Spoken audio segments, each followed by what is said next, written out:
नमस्कार साथियों, study with motivation में आप सभी का बहुत बहुत स्वागत है।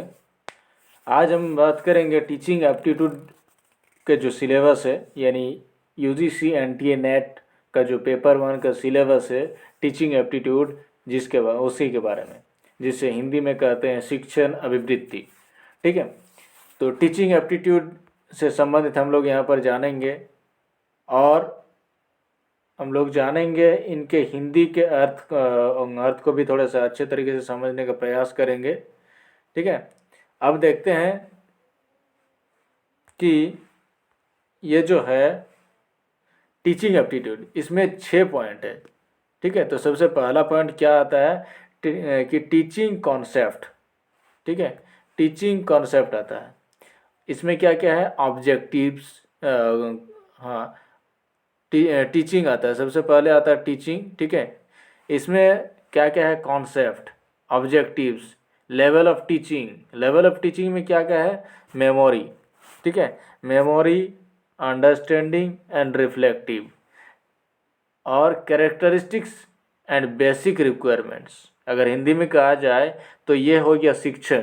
ठीक है, और कॉन्सेप्ट, अवधारणाएं, ऑब्जेक्टिव्स, उद्देश्य, और लेवल ऑफ टीचिंग यानी शिक्षण का स्तर, मेमोरी, इसको स्मरण शक्ति कहते हैं। ठीक है, और अंडरस्टैंडिंग यानी समझ, और रिफ्लेक्टिव यानी विचारात्मक। ठीक है, कैरेक्टरिस्टिक्स एंड बेसिस रिक्वायरमेंट्स यानी विशेषताएं और मूल अपेक्षाएं। ठीक है, ये हो गया आपका पहला पॉइंट हो गया। अब दूसरा पॉइंट में आते हैं लर्नर्स कैरेक्टरिस्टिक्स यानी शिक्षार्थी की विशेषताएं। किशोर, और इसमें क्या कहते हैं कि characteristics of adolescent and adult learners, academic, social, emotional and cognitive individual differences. क्या कहते हैं कि किशोर और वयस्क विद्यार्थी। ठीक है, एडोलेसेंस मतलब किशोर होता है, तो किशोर और वयस्क शिक्षार्थी की अपेक्षाएं, किससे अपेक्षा है, एकेडमिक, सोशल, और तो इसमें कहते हैं कि शैक्षिक, सामाजिक, भावनात्मक, संज्ञानात्मक, व्यक्तिगत भिन्नताएं, इन सारी चीज़ों का।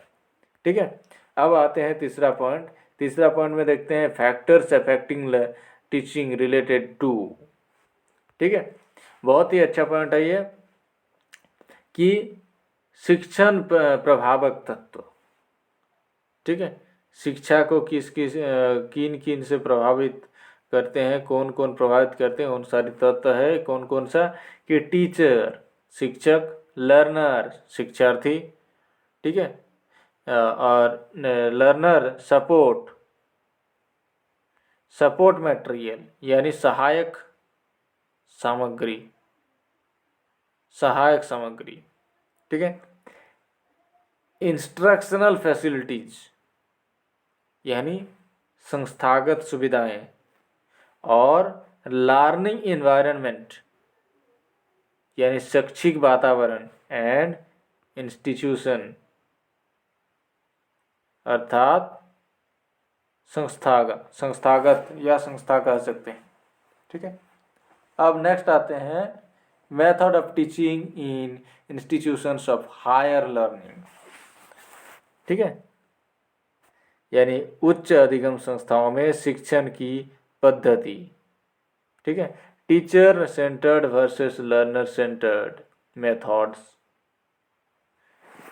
ठीक है, यानी अध्यापक केंद्रित बनाम शिक्षार्थी केंद्रित पद्धति। ठीक है, और हाँ, मेथड्स हो गया ऑफलाइन वर्सेस ऑनलाइन मेथड्स। ठीक है, ऑफलाइन वर्सेस ऑनलाइन मेथड हो गया, ये विधि हो गया। उसके बाद ये जो है स्वयं प्रभा, मोक्ष इत्यादि।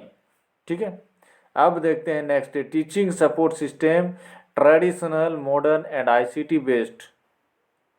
टीचिंग सपोर्ट सिस्टम, इसे शिक्षण सहायक प्रणाली कहते हैं हिंदी में। परंपरागत, ठीक है, यानी परंपरागत, आधुनिक, और आईसीटी यानी information and communication technology based, आधारित रहे, उससे आधारित। इवेल्युएशन सिस्टम, इवेल्युएशन सिस्टम में क्या क्या कि elements and types of evaluation, ठीक है। Evaluate in choice based, credit system in higher education, computer based testing, innovations in evaluation system. यानी मूल्यांकन प्रणालियाँ जो है, मूल्यांकन के तत्व, ठीक है, मूल्यांकन के तत्व और प्रकार, उच्च शिक्षा में विकल्प आधारित क्रेडिट प्रणाली में मूल्यांकन, कंप्यूटर आधारित परीक्षा मूल्यांकन पद्धतियों में नवाचार, ठीक है। इनोवेशंस यानी नवाचार, यानी जो शोध होते हैं उन सारी चीज़ों से संबंधित है, ठीक है। तो आज के लिए इतना ही, क्योंकि आज हुई यूनिट 1 टीचिंग एप्टीट्यूड का हम लोग सिलेबस देखें, और आगे इसको धीरे धीरे हम लोग सिलेबस को भी डिस्कस करेंगे और इनको एक एक को पढ़ेंगे भी साथ में। तो आपको अगर अच्छी लगी हो तो आप हमारे इस चैनल को लाइक, शेयर एंड सब्सक्राइब करें। और आज के लिए इतना ही। जय हिंद।